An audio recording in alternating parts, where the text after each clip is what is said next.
乡亲们，我跟你们说，这两个蒙面之人乃是江洋大盗，甚至是前明的余孽。胡说！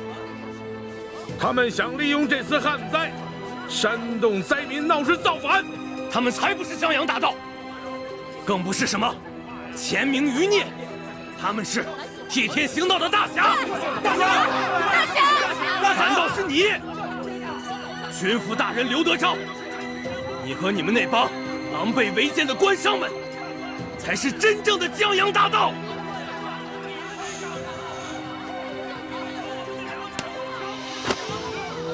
你们虽然吃着朝廷的俸禄，却上其君，下其民。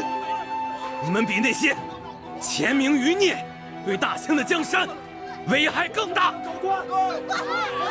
对，祸国殃民。姐夫，好，即使他这院中的仓库之中放着官银官粮，你怎么能说就是朝廷调拨的赈灾之粮呢？这个刘德昭，对呀，我裘贵就是这太原府最大的粮商，我的仓库里有粮食，奇怪吗？那也是我花高价从别的地方买来的，与你们何干呀？花钱买来的。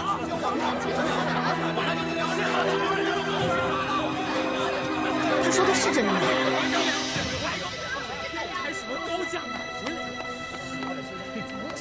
你说你这粮食是从外地运来的，那我问你，你是从何处贩来的？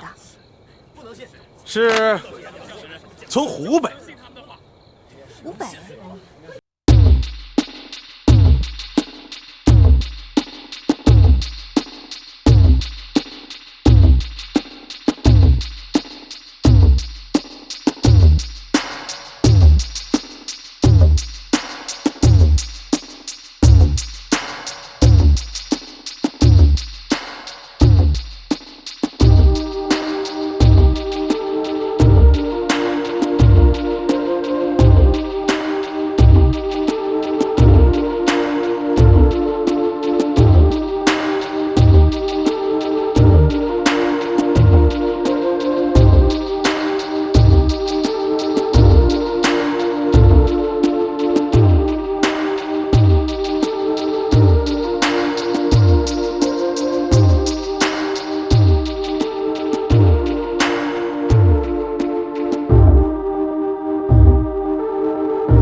不妨打开粮库，让我们大伙看看。对呀，顺便把你们进货的账本都交出来，让我们一一核对。对，打开仓库，打开仓库，交出账本，交出账本。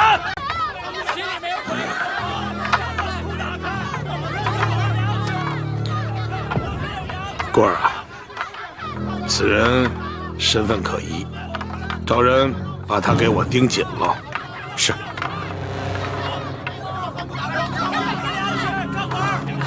住口！打开仓库，交出账本。他们要抓你。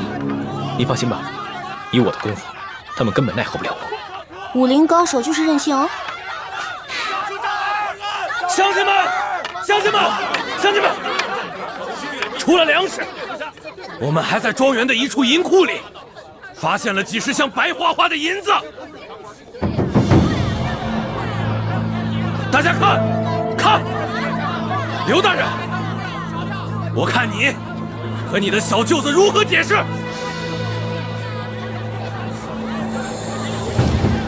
姐夫，这个事儿，怎么样？让他说，看他怎么说。你们大家说完了吗？好，说的不错，确实是这园中的仓库确实存放着部分的官银官粮，那是因为这么多年来，官府的仓库年久失修，是漏风漏雨啊。故而，本府就借用了他裘府的仓库。那就请刘大人，开仓赈灾，放银放粮，放银放粮，放银放粮。对，乡亲们，让他放粮，放粮。乡亲们，我跟大家说句实话，这些放在里边的官银官粮，并不是朝廷下拨的赈灾的银两，这些乃是我太原府1万驻军的军粮军饷。啊，他说这乡亲们呐，军粮军饷，岂可煽动啊？刘德昭，你凭什么说这些是军粮啊？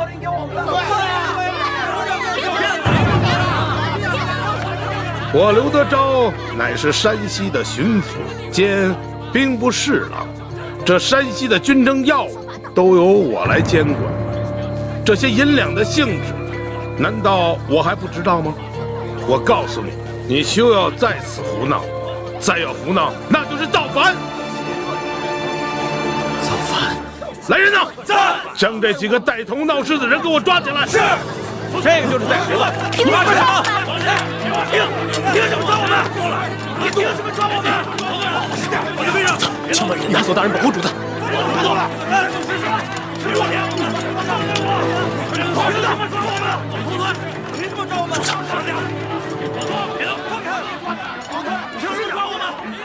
主子，主子，您不能冲动。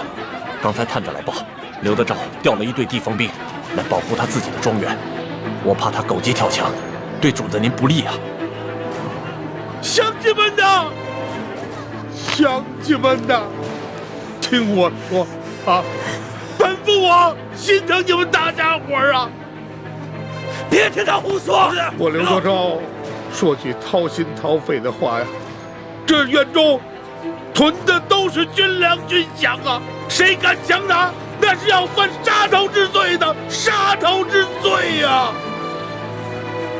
方才逃走的那几个人，他们乃是前明的余孽，他们是想利用这次旱灾，想借此让大家闹事，那是忤逆不道，那是要造反。本府只追究这几个带头之人的罪责，其余之人如果在片刻之间离开此处，本官既往不咎。如果说还不离开的话，那本府就把他视同前明余孽，格杀无论。啊！走吧，走吧。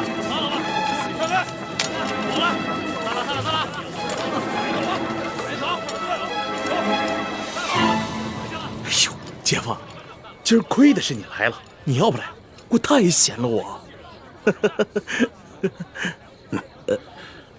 不是你说你这小子，你说你怎么就这么没用呢？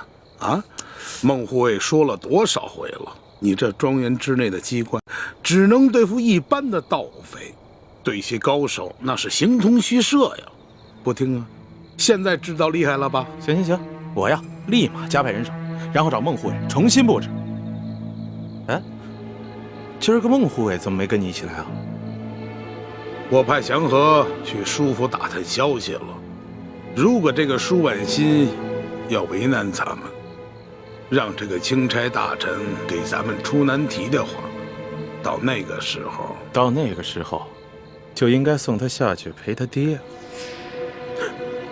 我发现我跟你小子都学坏了。哎，姐夫，我哪儿成啊？